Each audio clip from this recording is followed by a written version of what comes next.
रामपाल जैसे धूर्तों को जवाब देने के लिए है, राम रहीम जैसे धूर्तों को जवाब देने के लिए है, आसाराम जैसे धूर्तों को जवाब देने, और इस तरह का एक बहुत बड़ा नेटवर्क है। मैंने बार बार कहा है कि मैं इस धरती पर अगर उपस्थित हूं, हजारों तहखाने के बीच से रह करके इन धूर्तों को किसी को बख्शूंगा नहीं। आज हम बात करेंगे एक और महाभारत के बारे में, जो कि मध्य प्रदेश के शक्तिपुत्र जी महाराज के शक्ति साधकों और सतलोक आश्रम के स्वघोषित संत रामपाल के अंध भक्तों के बीच छिड़ी हुई है।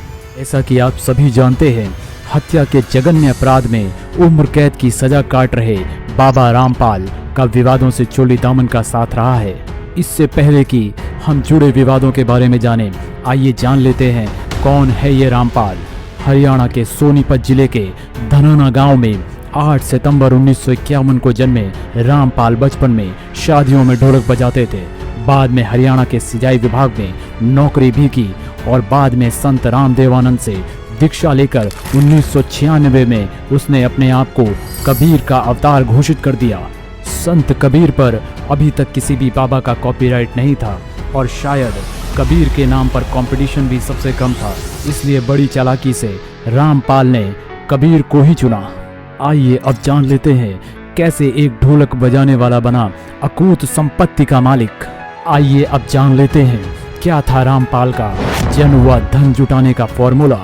रामपाल ने लोग व धन जुटाने के लिए लोगों में अपने झूठे चमत्कारों का भ्रम व अंधविश्वास फैलाना शुरू कर दिया था। आज़ादी के बाद से ही हरियाणा व पंजाब प्रांत में डेरों का वर्चस्व रहा है। गरीबों और वंचितों को बराबरी का अधिकार दिलाने के नाम पर वर्षों से ये होता आया है। बाबा रामपाल ने इसी का फायदा उठाया। रामपाल भक्तों के सामने जानवरों से बात करने का दावा करता, जमीन फाड़कर प्रकट होने का दावा करता, जिसके लिए वो हाइड्रोलिक लिफ्ट का इस्तेमाल किया करता था। भक्त को यदि काम में लाखों का फायदा हो तो 10% दान बाबा को मिलता था। यही नहीं, स्वर्ग भेजने के नाम पर भी बाबा लोगों से लाखों रुपए ऐंठा करता था। प्रवचन सुनने के लिए भी बाबा की एक फीस निर्धारित थी। आइए अब जान लेते हैं बाबा रामपाल और उससे जुड़े विवादों के बारे में। रामपाल हिंदू धर्म ग्रंथों के अर्थ का अनर्थ निकालकर लोगों को ज्ञान चर्चा की चुनौती देता था। धर्म गुरुओं के साथ अपनी वीडियो को जोड़कर सोशल मीडिया पर वायरल करने के लिए अपने अंध भक्तों को उकसाता था। इस मामले में अनेकों संस्थाओं और अनेकों अनुयायियों ने रामपाल का विरोध भी किया। 2006 में आर्य समाज की किताब सत्यार्थ प्रकाश पर टिप्पणी के कारण आर्य समाजी व रामपाल के भक्त आमने सामने आ गए, जिनमें फसाद हुआ और 59 लोग घायल हो गए। एक व्यक्ति की मौत भी हो गई। इस मामले में रामपाल पर अटेम्प्ट टू मर्डर का चार्ज भी लगा। सुप्रीम कोर्ट के आदेश पर 1-2 बार नहीं बल्कि 42 बार पेशी में न जाने के कारण उसकी गिरफ्तारी भी हुई। रामपाल की गिरफ्तारी के समय रामपाल के अनुयायियों ने पुलिस पर हमला भी किया और रामपाल के आश्रम से आपत्तिजनक चीजें भी पाई गई। आइए अब जान लेते हैं क्या है नया विवाद। भगवती मानव कल्याण संगठन के संस्थापक संचालक परमहंस योगीराज श्री शक्तिपुत्र जी महाराज ने जब नवरात्रि पर्व पर अपने अनुयायियों व समाज को कोरोना वायरस से बचाव के लिए लाइव संदेश यूट्यूब व फेसबुक पर जारी किया, तो उस पर रामपाल के कुछ अंध भक्तों ने कमेंट करना शुरू कर दिया।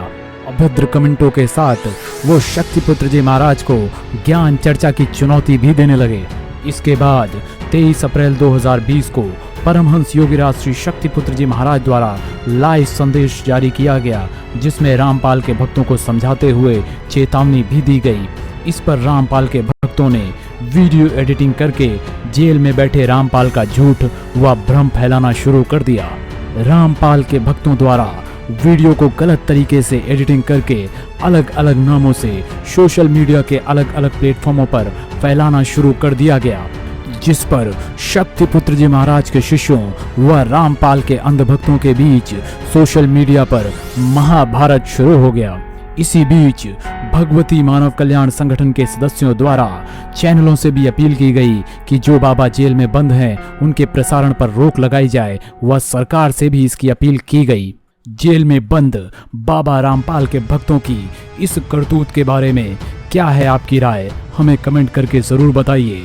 अगले वीडियो में जरूर देखिएगा क्या है रामपाल की किताब ज्ञान गंगा की असल सच्चाई और रामपाल द्वारा हिंदू धर्म ग्रंथों में की गई विवादित टिप्पणियां। हमसे जुड़े रहने के लिए इस चैनल को सब्सक्राइब और लाइक जरूर कीजिए।